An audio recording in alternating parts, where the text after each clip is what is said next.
नमस्कार, मैं हूं निश दुबे और आप देख रहे हैं कैपिटल टीवी के खास शो सुलगता सवाल। तमिलनाडु, जहां कभी राजनीति दो खेमों में बटी होती थी, आज वही सियासत तीनों दिशाओं में आग उगल रही है। 2026 का विधानसभा चुनाव अभी सिर्फ सत्ता की लड़ाई नहीं रह गया है, यह पहचान, वर्चस्व और भविष्य की राजनीति का इम्तिहान बन चुका है। एक तरफ सत्ता में बैठी डीएमके है, दूसरी तरफ पुराने खिलाड़ी एआईएडीएमके बीजेपी के सहारे वापसी की जुग्गत में है, और तीसरी तरफ सिनेमा से सियासत में उतरे विजय, जो पूरे खेल का पासा पलटने की क्षमता रखते हैं। सवाल सिर्फ ये नहीं है कि कौन जीतेगा, सवाल ये सुलग रहा है कि तमिलनाडु की राजनीति किस करवट बैठेगी। क्या एआईएडीएमके वापसी कर पाएगी? क्या बीजेपी तमिलनाडु में जमेगी? क्या कांग्रेस हाशिए पर चली जाएगी? क्या यह चुनाव इतिहास बदल देगा? इन सवालों के जवाब ढूंढने के लिए पहले समझना यह होगा कि इस बार तमिलनाडु का चुनाव इतना अहम क्यों है। दरअसल दशकों बाद राज्य की राजनीतिक पारंपरिक डीएमके बनाम एआईएडीएमके की लकीर से बाहर निकल चुकी है। मुख्यमंत्री एमके स्टालिन के नेतृत्व में डीएमके सरकार अपनी दूसरी पारी की तैयारी में है, लेकिन सत्ता विरोधी लहर, भ्रष्टाचार के आरोप, राज्यपाल से टकराव और केंद्र के साथ लगातार चल रही खींचतान ने सरकार को डिफेंसिंग मोड में ला खड़ा किया है। डीएमके अब सिर्फ अपनी योजनाओं की नहीं बल्कि अपनी वैचारिक लड़ाई की भी बात कर रही है। हिंदी विरोध, परिसीमन का डर और तमिल अस्मिता का मुद्दा फिर से हवा में है, ताकि चुनाव को दिल्ली बनाम चेन्नई के फ्रेम में बदला जा सके। डीएमके का खेल बिगाड़ेंगे विजय, लेकिन इस बार फर्क यह होगा कि विरोध सिर्फ बीजेपी या एआईएडीएमके नहीं कर रही है। इस बार चुनौती उस चेहरे से है जिसे जनता सालों से पर्दे पर हीरो के रूप में देखती आई है। विजय की एंट्री ने डीएमके की सबसे बड़ी ताकत मानी गई।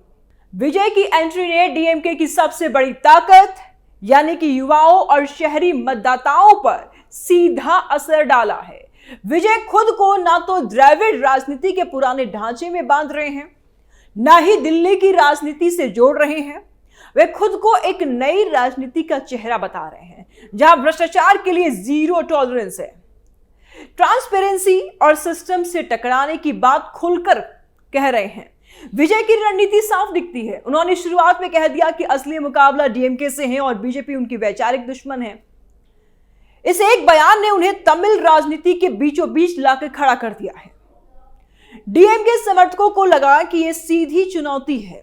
बीजेपी समर्थकों को समझ आ गया कि विजय उनके पाले में नहीं आने वाले, और एआईएडीएमके के लिए सबसे बड़ी चिंता यह बन गई कि उनका पारंपरिक विपक्षी वोट अब दो हिस्सों में बंट सकता है। त्रिकोणीय राजनीति की सुलगती आग, यही से त्रिकोणीय राजनीति की असली आग सुलग रही है। एआईएडीएमके और बीजेपी का गठबंधन कागज पर मजबूत दिखता है, लेकिन जमीनी हकीकत उतने ही आसान नहीं है। एआईएडीएमके अभी भी जयललिता के बाद नेतृत्व के संकट से पूरी तरह से बाहर नहीं निकल पाई है। एडप्पाडी पलानीस्वामी संगठन को संभालने की कोशिश में है, लेकिन कैडर का उत्साह पहले जैसा नहीं है। बीजेपी को उम्मीद है कि एआईएडीएमके के सहारे वो तमिलनाडु में अपनी जड़ें मजबूत करेगी, लेकिन भाषा, संस्कृति और परिसीमन जैसे मुद्दों ने बीजेपी को रक्षात्मक बना दिया है, डिफेंसिंग बना दी है। नंगी तारों पर बैठी है कांग्रेस। कांग्रेस की स्थिति इस बार पूरी कहानी में सबसे दिलचस्प और सबसे कमजोर दोनों है। दिलचस्प भी है, कमजोर भी है। डीएमके की सहयोगी होने के बावजूद कांग्रेस अंदरूनी कलह, नेतृत्व की कमी, सीट बंटवारे की खींचतान से जूझ रही है। कांग्रेस का पारंपरिक वोट बैंक धीरे धीरे या तो डीएमके से पूरी तरह घुलता जा रहा है या विजय की ओर खिसक रहा है। यही वजह है कि कांग्रेस इस चुनाव में किंग मेकर नहीं बल्कि सर्वाइवल मोड में दिख रही है। डीएमके के लिए ग्रहण है विजय। अब सवाल आता है कि विजय किसका वोट काट रहे हैं, किसके लिए ग्रहण है और किसे फायदा पहुंचा रहे हैं। शुरुआती सर्वे और राजनीतिक आकलन बताते हैं कि विजय सिर्फ वोट काटने नहीं आए हैं बल्कि वोट बदलने आए हैं। उनका असर खासकर युवाओं में, पहली बार वोट डालने वालों, शहरी मध्यम वर्ग और उन लोगों पर है जो न डीएमके से खुश हैं और न एआईएमडीएमके से खुश हैं। ये वही वोटर है जो 2011 और 2016 में अलग अलग दिशा में गए थे और 2021 में डीएमके के साथ खड़े हो गए।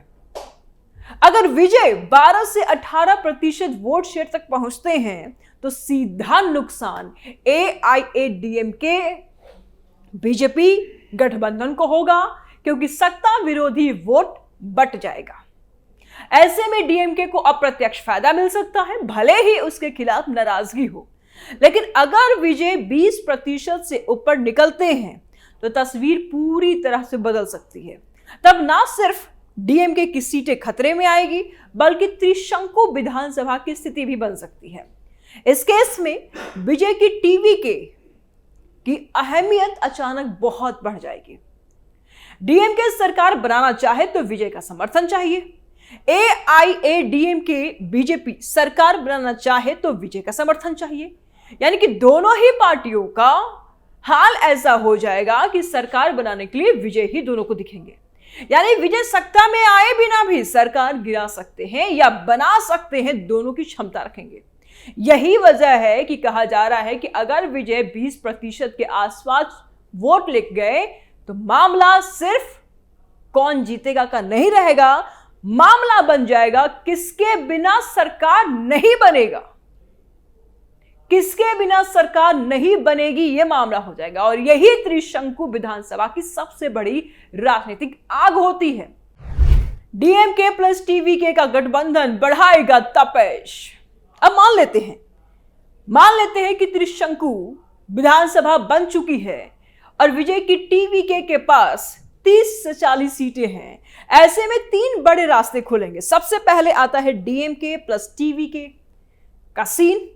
यह बाहर से दिखने में अजीब लगेगा क्योंकि विजय ने डीएमके को अपना राजनीतिक दुश्मन कह दिया है, लेकिन राजनीति में दुश्मनी स्थायी नहीं होती है, सत्ता स्थायी लक्ष्य होती है।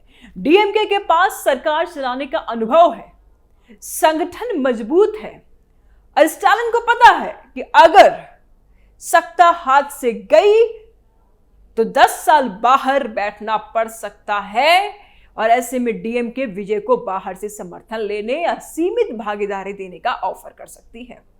बदले में विजय ये शर्त रख सकते हैं कि भ्रष्टाचार मामलों में कार्रवाई, कुछ बड़े विभागों में हस्तक्षेप, युवाओं के लिए नीतियां। फायदे ये होगा कि सरकार स्थिर दिखेगी, नुकसान ये कि विजय की एंटी डीएमके इमेज को झटका लग सकता है। यही वजह है कि ये ऑप्शन मजबूरी में चुना जाएगा, खुशी खुशी नहीं।